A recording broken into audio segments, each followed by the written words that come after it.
መጽሐፈ ሩት ምዕራፍ 1 እናወጣና እግዚአብሔርን ቃል እንከፋፈላለን። እንዲህም ሆነ መሳፍንት ይፈርድበት በነበረ ጊዜ በሀገሩ ላይ ረሃብ ሆነ። አንድም ሰው ከሚስቱና ከሁለት ልጆቹ ጋር በሞዓብ ምድር ሊቀመጡ ከቤቴልሔም ይሁዳ ተነስተው ሄዱ። የሰውየው ስም አቤሜሌክ፣ የሚስቱም ስም ኑኃሚን፣ የሁለቶቹም ልጆች ስም መሐሎንና ኬሎን ነበሩ። የቤቴልሔም ይሁዳ የኤፍራታ ሰዎች ነበሩ። ወደ ሞዓብ ምድርም መጡ፣ በዚያም ተቀመጡ ይላል። እንግዲህ በሞዓብ ምድር መሳፍንት በሚመራበት ዘመን በቤቴልሔም በእስራኤል ታላቅ ረሃብ እንደሆነ ከመጽሐፈ ሩት እናያለን። ረሃብ ሆነ ይላል። መሳፍንት በሚፈርድበት ዘመን አስቸጋሪ ረሃብ ሆነ። ዝናብ ጠፋ። በዛ ይኖሩ የነበረ እነ ኑኃሚን እነ አቤሜሌክ ተነስተው ወደ ሞዓብ ምድር ለመሄድ አሰቡ ይላል። እንግዲህ በቤቴልሔም ረሃብ ስለመጣ ችግር ስለመጣ ተነስተው ወደ ሞዓብ ምድር በዛ እንጀራ የሚሰጥ ስላለ እንጀራ ለመብላት ከራቡ ለማምለጥ ነው የሄዱበት ክፍል አሁን እንደምናየው አይደለም። አሁን ሰው ከአንድ ስቴት ተነስቶ ወደ አንድ አህጉር እንደሚኬድ አይደለም። የእስራኤል አስተዳዳሪ ያህዌ ነው። ከያህዌ ጥላ ወጥተው ወደ ሞዓብ ምድር ነው ሄዱት። የሞዓብ ደግሞ አስተዳዳሪ ያህዌ ሳይሆን ካሞሽ የሚባል መንፈስ፣ ዝም ብሎ መራመድ አይደለም ማለት ነው። እንጀራ ለመብላት ተብሎ ጌታ ነው የቀየሩት። ከቤቴልሔም ይሁዳ የኤፍራታ ሰዎች እንደሆኑ መጽሐፉ ይናገርና ከዚህ ተነስተው ወደ ሞዓብ ምድር ሄዱ። የሞዓብ ደግሞ አለቃው ካሞሽ ይባላል። በዛ 10 ዓመታት ነው የተቀመጡ። በ10 ዓመታት ውስጥ የመጀመሪያው ይህ መንፈስ እንጀራ ሰጠና ሰርግ አስደረጋቸው። ልጆቻቸውን ዳሩ። አንድ እግዚአብሔር የማይፈልገው ጋብቻን አስደረጋቸው በእንጀራ ምክንያት። ሁለተኛ ባሏን ነጠቃት። ተመልከቱ፣ ባሏን ነጠቃት። ሶስተኛ ልጆቿ ሞቱ ይላል። በዛ ተማረረች፣ አዘነች። ታሪኩን ታውቃላችሁ። ተማረረች።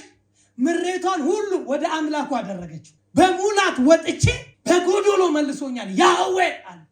ግን መጽሐፉን ስታጠኑ ያህዌ ነው ወይ እንድትወጣ ያደረገው? ከዚህ መጽሐፍ የምንረዳው ችግር ለችግር ተብሎ ለችግር ለተለያየ ጥያቄ ተብሎ አምላክ አይቀየርም፣ ወይም ከእግዚአብሔር ጥላ አይወጣም። የሆነ እንጀራ ለመብላት፣ የሆነን ረሃብን ለማምለጥ፣ የሆነን መከራን ለማምለጥ፣ የሆነን ጨለማን ለማምለጥ ጌታ አይቀየርም፣ አምላክ አይቀየርም፣ ስፍራ አይለወጥም። ዝም ብሎ የሎኬሽን የላንድ ሁኔታ አይደለም፣ የልብ ሁኔታን ነው የሚያሳየው። ከመጽሐፍ ወደሆነ ሀገር መሄዳቸውን አይደለም፣ አምላክ ቀይረው ነው ሄዱት። ሉቃስ ወንጌል ምዕራፍ 15 ላይ ሁላችሁ የምታውቁት ቃል አለ። የጠፋው ልጅ ምሳሌ። ያ የጠፋው ልጅ አባት ካለበት ቤት ነው የጠፋው።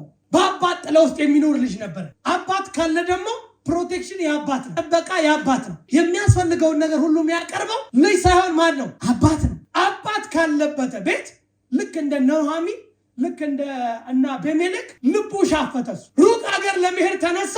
ከአባቱ መጣና አንድ ጥያቄ ጠየቀው። አባቴ ሆይ ድርሻዬን ስጠኝ።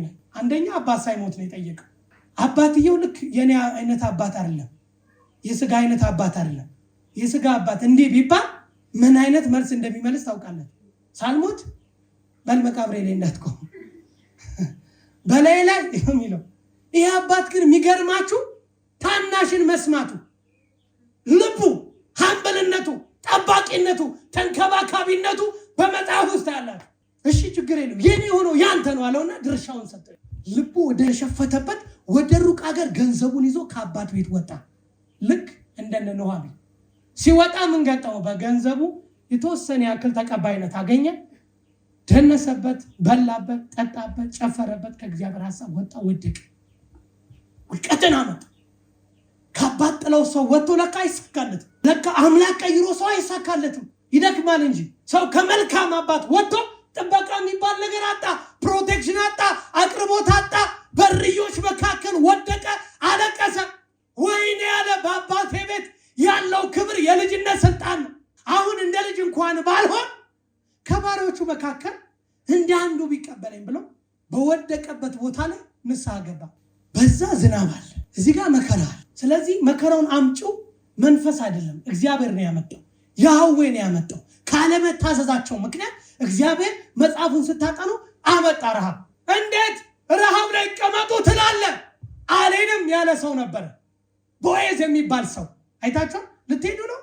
በቃ ቦዔዝ የና አቤሜሌክ ዘመድ ነው፣ ያልወጣ ሰው ነው። ተመልከቱ፣ ያልወጣው ሰው ተቀምጦ በቃ ሂዱ እናንተ በዛ እንጀራ ልትበሉ ነው አስባችኋል? ወደ ሞዓብ በቃ ሂዱ፣ በፍቃዳችሁ ሂዱ አላቸው። 10 ዓመታትን ለቅሶ ነው ያስተናገዱት፣ መከራ ነው ያስተናገደችው። ባሏን ልጇን ነጠቃት እንጀራ ብሉት። እሱስ የጠበቀው ሰውስ በለሱን የጠበቀ ፍሬዋን ይበላል። ጌታውን አምላኩን ደግሞ የሚጠብቅ ይከብራል።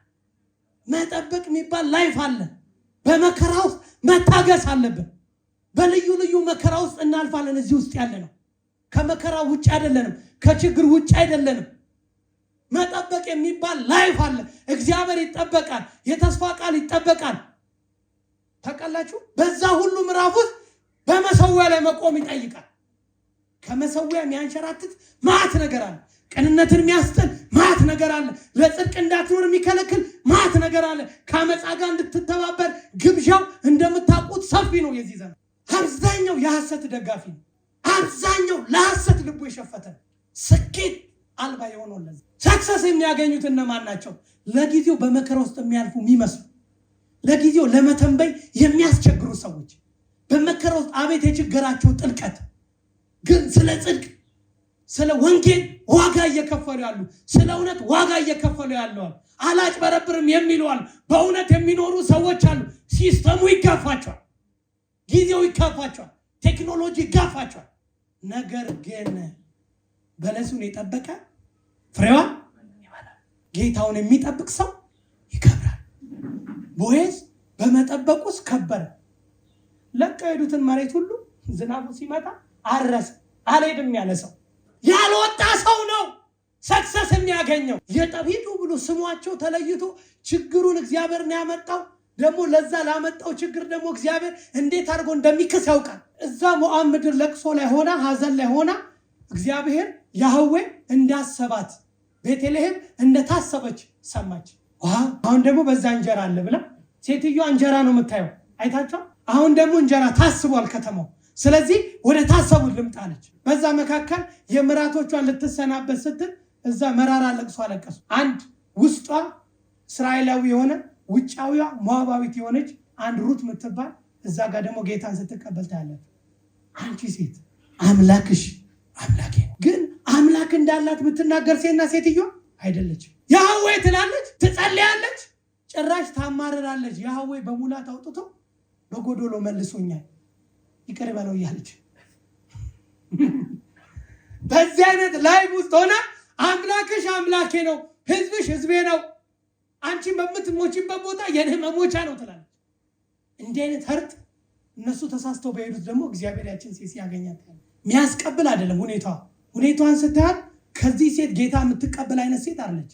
ግን አምላኳ ትልቅ አምላክ እንዳላት ሩት በልቧ ተረድታለች። ያህዌ እንደሚበልጥ አውቃለች። ከካሞሽ እንደሚበልጥ አውቃለች። እችኛዋ ስትመለስ ያችኛዋ እየተመለሰችም እየጠፋች ነው፣ እያጉረመረመች ነው። ይገርማችኋል። ከዚህ በኋላ ኑሃሚን አትበሉኝ ማራ በሉኝ፣ ህይወቴ ሁሉ መራራ ሆኗል። ሴትዮዋ መንፈሳዊ ሴት አይደለች። የኑሃሚን አይነት ሰዎች ቸርች ውስጥ የሉ? የቦዔዝ አይነት ሰዎች ቸርች ውስጥ የሉ? የሩት አይነት ሰዎች ቸርች ውስጥ የሉ? አሉ። ስታዩት ልክ የኑሃሚን አይነት ሰዎች ምን አይነት ሰዎች ናቸው? በጌታ ነኝ ይላቸው። ሁራ ባሻ ከባየ በጌታ ነኝ ይላል። ዞር ብለው ስታዩ እንኳን ጌታንን የሚያቀራሱ አይመስልም። ክፋቱ ጥንት ቸርች ውስጥ ያሉ አሉ። ምን ነው ፈራችሁ? አሉ። አይዟችሁ አሉ። የልብ ጉዳይ ስለሆነ ነው። ክርስቲያን ይመስላሉ፣ በጌታ ነኝ ይላሉ፣ ጸሎቴን አትረብሽ ይላሉ። ሐሜት ላይ ደግሞ ዋና ናቸው፣ ውሸት ላይ ዋና ናቸው። ከመጽሐፍ ውስጥ ነው መታየት። የሩት አይነት ልብ ደግሞ አሉ። ውጪ ናቸው፣ ጌታን አያውቁ፣ በውጪ ነው ያሉት። ልባቸው ግን ማይ ጉድነስ በቃ ይገርማቸዋል። ጌታን አያውቁም፣ ግን የሚገርሙ ናቸው። ከአንዳንድ ጌታን እናውቃለን ከሚሉ ከኑሃሚን አይነቶች የተሻሉ ናቸው። የሉም አሉ። ማን ነው የሩት አይነት ልብ ያለው? ማን ነው የኑሃሚን አይነት ልብ ያለው? ማን ነው የቦዔዝ አይነት ልብ ያለው? መንፈሳዊ ሰው መጠበቅ የሚያክል ራብ አለ፣ ችግር አለ። ኖ ጌታን ጠብቃለሁ። እዛ ሄጄማ እዛ ባላገባ እዛ ሄጄማ አሉ ብቻ እንድልን ሳይሆን ጌታ የሚፈልገው እኛም የቱ ጋር እንደሆንንና ወደሆነ ቦታ እንድንመጣ ይፈልጋል። ከእግዚአብሔር ቃል ቀጥሎ ማስተካከል የሚባል ነገር አለ። ሰምተን ሃሌሉያ ብለን እንድንወጣ አይደለም። እኔ ቦይዝን ነው የምመስለው ወይስ ኑሐሚን አይነት ነኝ? ያዌ ነው እባክህ እኔን እንደዚህ ችግር ውስጥ የከተተኝ። እንደፈለገ ሰው መስመሩን እየሄደ ማለት እግዚአብሔር እኮ ነው የምናመልከው አምላክ የትሑታን አምላክ፣ የልበ ቅኖች አምላክ፣ የሚመለሱት አምላክ ነው። እውነቴን ነው። በዘመናችሁ ከእግዚአብሔር ቃል ወግን። እግዚአብሔር ቃል ተሳስቷል ያለውን ተሳስቷል ማለት አለብን። ስለዚህ ወደ ካሞሽ ሄደው ካሞሽ 10 ዓመታት በመከራ እንጀራ 1 ቀን ይሆናል 3 ቀን ይሆናል ያበላቸው። ከዛ በኋላ ለቅሶ ላይ ያስቀምጣል። ባሏን ገደለ፣ ልጆቿን ዳርኩ ብላ ደስ ሲላት ደግሞ ሞቱ። መባ ይሰጣት እስራኤላዊን ወስዶ ማለት ነው። የሚገርም እኮ ነው። ተመልከቱ። ብዙ ሰዎች ከቸርች ወጥተው ባካርገው አዛብ ያገቡ ሰዎች አሉ። ጠይቋቸው ምን ያክል ላይፍ እያለፉ እንዳለ ጠይቃቸው። ውጭ ያለውን ጅራፍ እነሱን ጠይቁ። እኛ አባት ጥለው ስላለን ፕሮቴክሽኑ ስላለን በአባት ጥለው ውስጥ ነው ያለነው። አቅርቦት የሚያዘጋጀው እሱ፣ ጠባቂያችን እሱ። አሜን ነው ወይ? ውጭ ያለው ነው ከእግዚአብሔር ሐሳብ ኮብልሎ ምን እንዳጋጠመው መውጣት ነው። ይሄ እግዚአብሔር ከሚፈልገው ትራክ መውጣት ነው። ኖ እዛ ሄጄ ደግሞ በ3 ቀን ውስጥ ገለበጣለች ብዬ ባትገለበጥ ደግሞ ችግሩ ለኔ ነው። ስለዚህ ኖ ቼላጅ ሆነ ሳንቲም አለች በትራንስፖርት ሌላ ስቴት ሲሄድ አምላክ እግዚአብሔር ደግሞ ታማኝ ነው። በአንተ ሊሰራ ካሰበ በየትኛው መንገድ ላይ አታመልጥ። ሌላ ሰው አይፈልግም። አንተው ጌታ መርከቧን አስቆማት። መመለሻ ትራንስፖርት ደግሞ ሳይከፍል ወደ ሀሳቡ ስትመለስ ትራንስፖርት ወጪ አታወጣ። ንስሐ ማለትም እንደዚህ ነው። ንስሐ ማለት ብዙ ጊዜ ይላል ዝም ብሎ ጌታው ይቅር በለኝ ምናምን ብቻ ሳይሆን ቦታ መቀየር። እውነት ነው ቃሉ የሚለው ንስሐ ይሄ አፈራይ ንፍሳ አፍሬ የሚባለው ይሄ። ትላንት እዚህኛው ነበርኩኝ፣ ሐሜት መንደር ነበርኩኝ፣ ዛሬ ደግሞ እዚህ ጋር ነኝ፣ ትሑታኖች ጋር ነኝ። ከእግዚአብሔር ሐሳብ ጋር ተስማምቻለሁ፣ ንስሐ ገብቻለሁ። እዚህ ውስጥ ሆኜ ዲዲዲዲ ማለት ይቻላል። ግን ልብን እግዚአብሔር እንደዛ ነው ያላቸው። እናንተ ባፋችሁ እግዚአብሔር አለ ትላላችሁ፣ በልባችሁ ግን ደባል አለ፣ ጣዖት አለ አላቸው። ኢያሱ እውነተኛ ሰው ነው። ባፋችሁ ነው እግዚአብሔር የምትሉት ነው፣ ውስጣችሁ ሌላ ድባል አምልኮ አለ፣ ወርሺፕ አለ፣ እግዚአብሔር የማይከብርበት ነገር አለ። ስለዚህ የምታመልኩትን ምረጡ። እኔን ከጠየቃችሁ እኔና ቤቴ ግን እግዚአብሔር ምን እንላለን? እናመልካለን። ችግሩ ያልፋል። ለጥቂት ችግር ብሎ ሰው ያመቻቸው ወንድሙን አሳልፎ ይሸጣል ለጥቂት ጊዜ። ከእናንተ የተሰወረ ነገር አይደለም። እግዚአብሔር ሲናገረ ለእኛ እንግዳ ነገር አይደለም የሚናገረ፣ አዲስ ነገር አይደለም የሚናገረ፣ የሚሆነው ነገር ነው። ሰው ለጥቅም ብሎ ሀገሩን ይሸጣል። ለትንሽ ጥቅም ብለው ከያህዌ ጥላ ስር ወጥተው ወደ ሞዓብ ሄደው 10 ዓመታትን በዛ ተቀመጡ። በብዙ ችግር፣ በብዙ ለቅሶ፣ በብዙ ዋይታ፣ በብዙ ምሬት። እዚህ ጋር ደግሞ ትንሽ ችግር ገጥሞታል፣ ግን ታግሶ የተቀመጠው ሰው ደግሞ ፍሬ ሲበላታል። ፍሬ ለካ ለሁሉም ይከፋፈል አይደለም። እውነት ነው። ፍሬ ለካ ሰው ሁሉ ላይ የሚወርድ አይደለም። አይ በለሱን የጠበቀ ነው ፍሬ የሚበላው። አምላኩን የጠበቀ ሰው ነው የሚከብረው። እዚህ ጋርም አለ፣ ካሞሽ ጋርም አለ፣ ያህዌ ጋርም አለ። ይሄ ሰው የክብር ያገኛል። በሁለት ሐሳብ ለሚያነክስ ከእግዚአብሔር ዘንድ አንዳች ነገር አያገኝ። እግዚአብሔር ቃል ነው። ከራሴ እያወራሁ እንዳይመስላችሁ፣ እግዚአብሔር ቃል ነው የሚለው። ሁለት ሐሳብ በዚህና በዚህ የሚል የሀገሬ ሰው ሲተርት 2 እግር አለኝ ብለው 2 ዛፍ ላይ አትወጣም። አንዳንድ ማለት አወዳደቀ ተቀበለኝ ነው ማለት ያለበት አይወጣም ማለት። ስለዚህ በሁለት ሐሳብ አታነክሱ። መከራ አለ፣ ችግር አለ፣ በያህዌ ጥላ ስር ተቀመጡ። ጥቂት ጊዜ ነው፣ ያልፋል።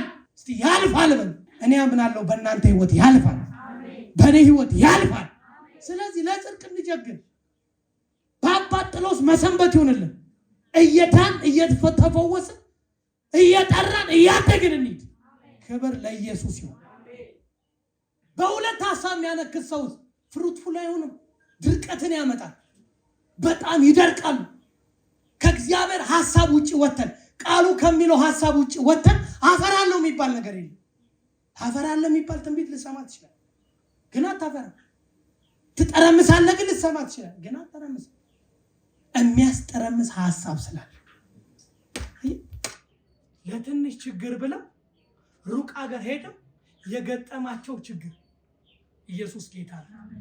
ለጥቂት ትንሽ ከመጠበቅ ይልቅ የጠበቀው ሰው እግዚአብሔር ዝናቡን አምጥቶ እግዚአብሔር አስቦ የእግዚአብሔር ምሕረት ወርዶ ለዛ ጉብኝት ሲሆን ታያላችሁ። ቦዔዝ የሚባለው ሰው ተባርኮ ታያለህ። ሚረባህን ማቀው ነኝ። ስለዚህ ተቀመጥ፣ በአባት ጥላ ውስጥ ተቀመጥ። አለ ንፋስ አለ፣ ግድ የለም ያልፋል፣ ይቀየር። ለሚቀየር ነገር ብለን ለምን እናመቻቻለን? ሰዎች ያወሩ ሰማለሁ። የዚህ ዘመን ነቢያቶች በጨለሞ ሲስተም ነው የሚሰሩት። የሆነ ነገር አላቸው፣ እጃቸው ለሆነ ነገር አለ። አጋንንት ያወጡት ወዝሮ ይላል። ሴጣን የሚያስጨዋል። አይዚ ለምን መሰላችሁ? ሰፊውን ህዝብ ከእግዚአብሔር ሐሳብ ማውጣት ነው የሚፈልገው ሴጣን። በሮግ ነገር እየተጥለቀለቀ ነው ያለው። በሐሰት ዜና እየተጥለቀለቀ ነው ያለው። እኛ ታዲያ የትኛውን ዜና ነው የምንሰማው? እግዚአብሔር ከኛ ጋር ነው። ቶቼ በዚህ ውስጥ ያላችሁ ምንም አይነት ላይፍ ውስጥ ልትሆኑ ትችላላችሁ። እንደሚያልፍ ያው እግዚአብሔር ምስክር ነው። ያልፋል። መከራህን እንዳለፈው ውሃ እርሰት ነው የምታለው። በመከራ ውስጥ በጥያቄ ውስጥ ግን አምላክ ሳይቀየር ጌታ ሳይቀየር ቃሉን ይዛችኋል። እግዚአብሔር የተናገራችሁን ይዛችኋል። በዚህ ውስጥ የጠበቀ ሰው ይከብራል። ዕንባቆም እንዲህ ወረደና ማለት ነው፣ እንደዚህ ወረደና ተመልሶ ወጣ። በመጠበቂያ ይጠብቃል። እዛ ጋር ይጠበቅልህ። እንዲህ ወርዶ ወዲያው ወጣ። በመጠበቂያ ላይ ወጥቼ አማይ ይወጣለሁ። ስለ ክርክር የሚናገረኝን አምላክ አይዘን። መሰዊያ ላይ ጠብቅ። ችግር ውስጥ፣ ንፋስ ውስጥ፣ ወጀብ ውስጥ ነህ። ዝም ብለህ መጠበቂያ ላይ ጠብቅ። ሲመጣም የሆነው ነገር እንዲህ ነው። ክርክር ነበረው አይደለ? ሙግት ነበረው አይደለ? አልተሟገተም። አቤቱ ዝና አስፈሪ ነው። አቤቱ ክብርህን አይቼ ያዌ ተገልጦ ጥያቄ የሚባል ነገር አይኖርም። ይጠፋብናል። ተገልጦ ቤት ስጠኝ አትለውም። ይገለጥልህ እንጂ ያጠፋል። ጥያቄዎቹን ሁሉ ያቀልጣቸው። ውዴ አንተ ብቻ ነህ ትላለህ። መዓዛዬ የከበረ ልብሴ ነህ አንተ። አንተን አልለውጥህም። በለስ ባታፈራ ወይንም ማረግ እርሾ ባይገኝ በጎች በጋት ውስጥ ባይገኙ እኔ በመድኃኒቴ አምላክ ሐሴት ሐሴት ሐሴት አደርጋለሁ።